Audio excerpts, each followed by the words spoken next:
புரட்சி அருவாள் கம்பு எடுக்கும் ஆளுக கூடி ஆட்சியை பிடித்தது ஆதிக்காலம். கடவுள் புண்ணியம் கருமாதி காட்டி அதிகாரம் பிடித்தது பக்தி காலம். அது மாது போதை கூட்டி ஊட்டி சூழ்ந்து திண்டது சூழ்ச்சி காலம். வெள்ளையன் வந்து வேட்டைக்கு கோட்டையை அடித்து ஆண்டது அடிமை காலம். கொள்ளையன் போன வெளிச்சத்தில் மலர்ந்தது மாமனிதர்கள் படைத்த மக்களாட்சி.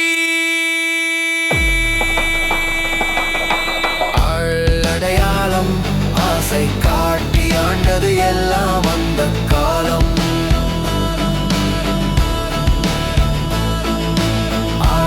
அடையாளம் ஆசை காட்டி ஆண்டது எல்லாம் அந்த காலம்.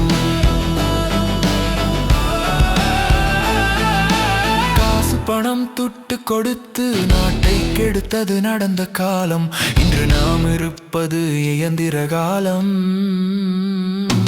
இனியும் தேவை இல்லை விருப்பு வெறுப்பு காட்டும் வெற்று கூட்டங்களின் ஆட்சி.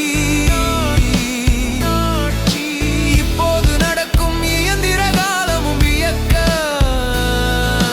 எப்போதும் வளரும் எதிர்காலமும்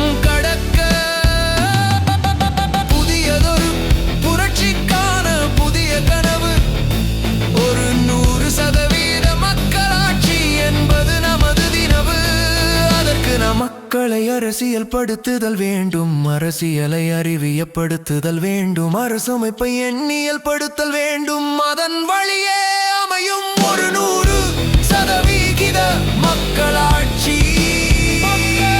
ஆகையால் தமிழா அன்பிற்குரிய அழகா மக்காடவாடா தமிழ் சோக்கா ஆளவாடா தமிழால் என்று யானைக்கு மணி கட்டுவது யாரது? மக்களாகிய நாம், தமிழ் மக்களாகிய நாம்.